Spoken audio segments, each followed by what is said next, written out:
Hello everyone, my name is Saqib Mishra और स्वागत करता हूँ आप सभी का आपके अपने यूट्यूब चैनल स्टूडेंट्स चॉइस पे। उम्मीद करता हूँ कि आप सभी बहुत ही बढ़िया होंगे, आपके नए सेशन स्टार्ट हो गए होंगे। सो इसी सेशन को बहुत बढ़िया बनाने के लिए हम लेके आए हैं आज का टॉपिक, जो कि होने वाला है chapter number 3 from class 10th, that is pair of linear equation in two variable. तो सबसे पहले टॉपिक का नाम लिख देते हैं जो आज हम डिस्कस करने वाले हैं, that is pair of linear equation in two variable. So chapter number 3 से हम शुरू करने वाले हैं और आज इसके हम बेसिक डिस्कस करने वाले हैं। तो बने रहिए इस वीडियो में लास्ट तक, देखते हैं कि क्या होते हैं इसके बेसिक, किस तरीके से हम इसके क्वेश्चंस को सॉल्व करते हैं और क्या चीज़ें हैं जो हमको अपने दिमाग में रखनी चाहिए while doing these kinds of questions. चलो, तो सबसे पहले हम बात करते हैं कि कोई भी जो इक्वेशन होती है उसका किस तरीके से फॉर्मेट होता है, क्या चीज़ें होती है, और फिर हम आगे देखेंगे। तो बात लिखी हुई है पेयर ऑफ लीनियर इक्वेशन। सबसे पहले समझो कि अगर मैं एक नॉर्मल एक्सप्रेशन लिखूँ कि मैंने लिखा हुआ है 6x - 5, ठीक है, मैंने लिखा 6x - 5, तो यहाँ पे आपको कुछ चीज़ें दिख रही होंगी। क्या क्या दिख रहा होगा आपको? यहाँ पे आपको वेरिएबल वाला पोर्शन भी दिख रहा होगा, और अगर आप ध्यान से देखो तो आपको कांस्टेंट वाला पोर्शन भी दिख रहा होगा।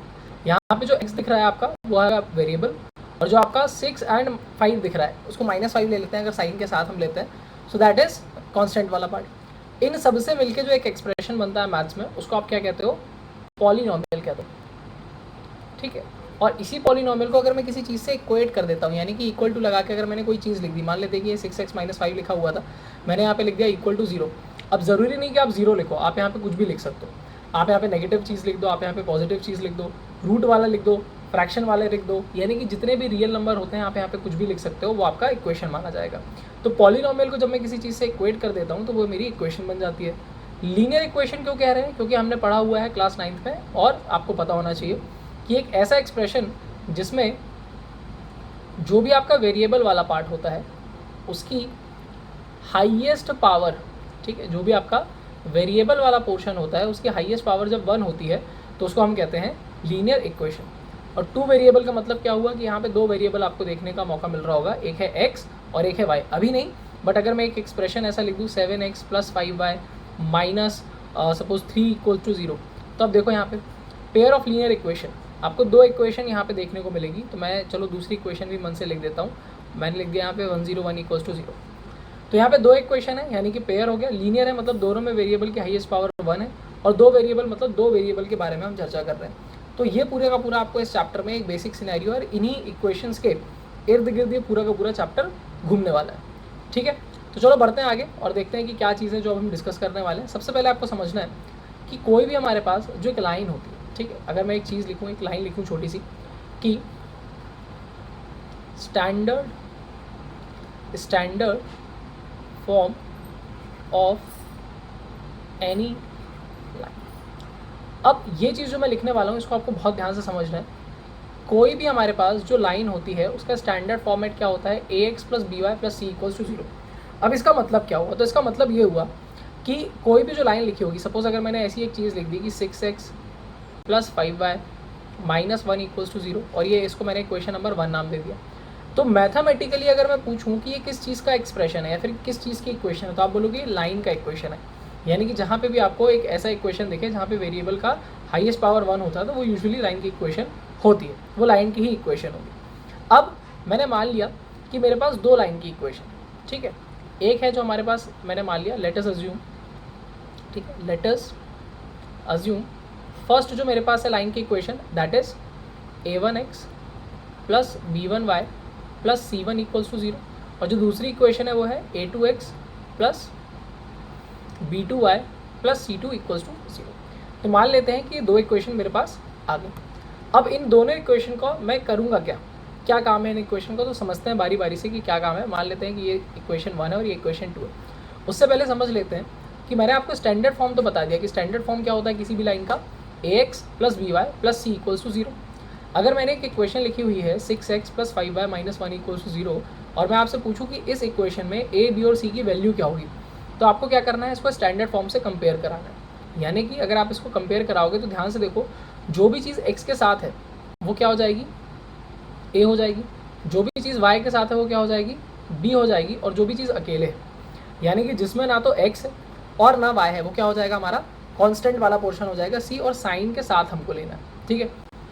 तो अगर ये वाली लाइन में मैं कंपेयर करवाऊँ तो क्या हो जाएगा? a की वैल्यू कितनी आ जाएगी? x के साथ क्या दिख रहा है? 6, तो यहाँ पे हो जाएगा 6। बी की वैल्यू कितनी हो जाएगी यहाँ पे, तो बी की वैल्यू हो जाएगी 5, क्योंकि वाई के साथ जो भी होता है वो बी की वैल्यू हो जाती है। और सी की वैल्यू कितनी आएगी, तो अभी मैंने आपको बोला कि साइन के साथ हमको लेना है कोई भी चीज़, तो ये कितना हो जाएगा, -1 हो जाएगा। उम्मीद करते हैं कि इतनी बात तो आपको समझ में बहुत बढ़िया तरीके से आ गई हो। ठीक है, जैसे मान लो अगर मैंने इतना बस लिख दिया कि 6x - y + 2 = 0। अब यहाँ पे बात बताओ कि यहाँ पे क्या हो गया हमारा, तो a की वैल्यू कितनी हो जाएगी 6। ठीक है, b की वैल्यू कितनी हो जाएगी, अब देखो b के साथ कुछ नहीं है मतलब 1 है, और यहाँ पे माइनस लगा हुआ मतलब क्या होगा यहाँ पे -1। 0 मत लिखना, कई बार ऐसा होता है आपको लगता है कि y के साथ कुछ नहीं लिखा मतलब वहाँ पे क्या लिखा 0, ऐसा बिल्कुल भी नहीं होता है। जब y के साथ कुछ भी नहीं दिख रहा होता तो वहाँ पे क्या होता है 1 होता है। इतनी बात तो भाई समझ में आ गई होगी। और c की वैल्यू यहाँ पे कितनी हो जाएगी, तो c की वैल्यू यहाँ पे हो जाएगी आपकी 2 हो जाएगी। इतनी बात क्लियर हो गई। अब चलो आगे देखते हैं एक और इक्वेशन। अगर मैं लिख दूँ, अगर मैं सिर्फ इतना लिख दूँ कि 6x - 2 = 0, अब बताओ मेरा कि a b और c की वैल्यू क्या होगी। तो a की वैल्यू क्या हो जाएगी, जो भी x के साथ है तो 6। अच्छा, तीनों इक्वेशन में 6 आ रही है वैल्यू, ज़रूरी नहीं कि 6 ही आए, यहाँ तो मैं एग्जाम्पल ऐसे यूज़ कर रहा हूँ जहाँ पे a की वैल्यू 6 है। तो this is our example number 1, यहाँ पे हो गया ये example number 2, and colour change कर लेते हैं तो ये हो जाएगा हमारा एग्जाम्पल नंबर 3 होगा। ठीक है, अब यहाँ पे b की वैल्यू बताओ। तो मैंने आपको बोला कि जो भी चीज़ y के साथ होती है वही हमारी किसकी वैल्यू हो जाती है, b की वैल्यू हो जाती है। बट यहाँ पे आपको क्या y दिख रहा है, अगर y नहीं दिख रहा, जब दिखे ही ना तब वो क्या होगा 0, क्योंकि वो 0 रहा होगा तभी तो 0 × y 0 होगा। c की वैल्यू कितनी हो जाएगी यहाँ पे -2 हो जाएगी। इतनी बात क्लियर हो गई। तो ये तो आपने निकाल लिया कि भाई a b और c की वैल्यू हम किस तरीके से निकालते हैं। तो a b और c की वैल्यूज़ को हम इस तरीके से देखते हैं। अब आपको एक चीज़ समझनी है, और जो कि बहुत इंपॉर्टेंट चीज़ है समझने के हिसाब से, कि ये चीज़ मैंने क्यों बताई। अब हमारे कुछ इंपॉर्टेंट कंसेप्ट चालू होते हैं, समझो। कोई भी लाइन का अगर आप ग्राफ बना रहे हो तो कोई भी लाइन का ग्राफ 3 तरीके से पॉसिबल हो सकता है यूजुअली। या तो आप ग्राफ बनाओ और लाइंस कैसी हो जाए, 2 लाइन का आप ग्राफ बनाओ, 2 लाइन क्या हो जाए, इंटरसेक्ट कर जाए किसी एक पॉइंट पे। तो पहला केस तो ये हो सकता है, ये हम मान लेते हैं कि ये हो गया केस नंबर 1। ठीक है, सेकेंड केस क्या हो सकता है हमारा, कि हमने बनाया, ठीक है, हमने ग्राफ बनाया और दोनों की दोनों लाइन कैसी आ जाए, दोनों की दोनों लाइन आपकी कोइंसिडेंट आ जाए, मतलब एक ही लाइन आपको मिले। ठीक है, तो ये क्या हो गया हमारा केस 2।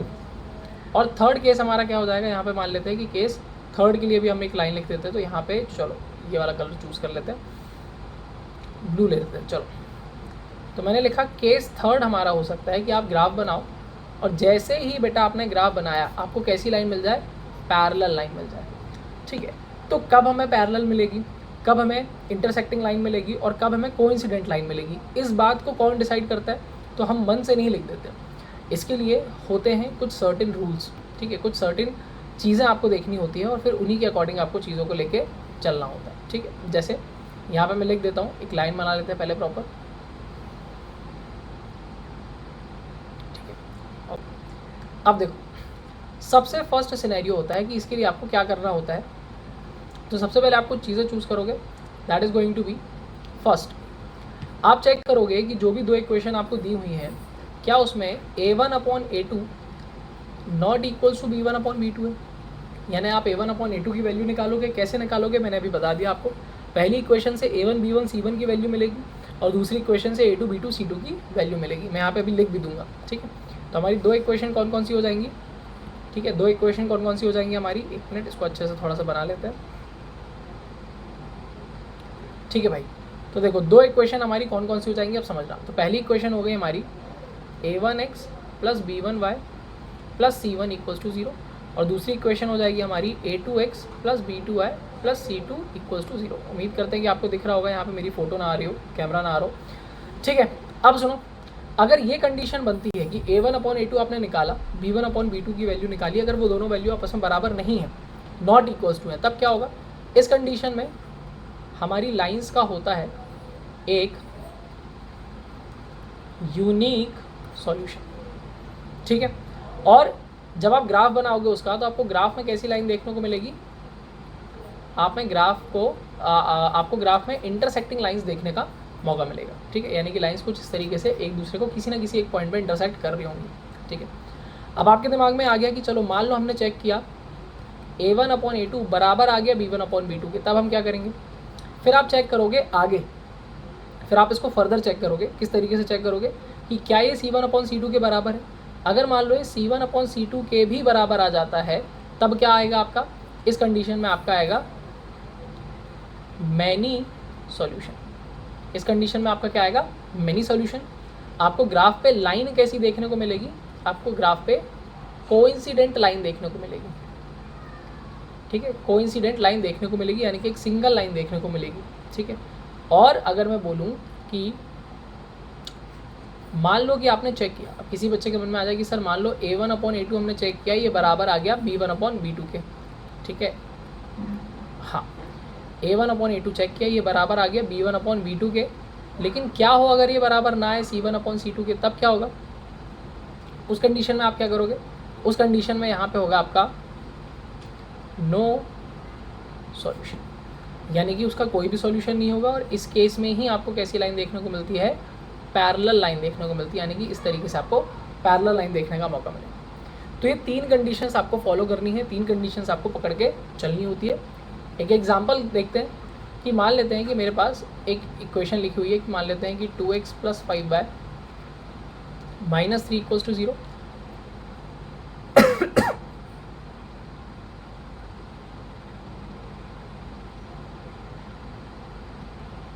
ठीक है, अब यहाँ पे अगर आप A1/A2 की वैल्यू निकालो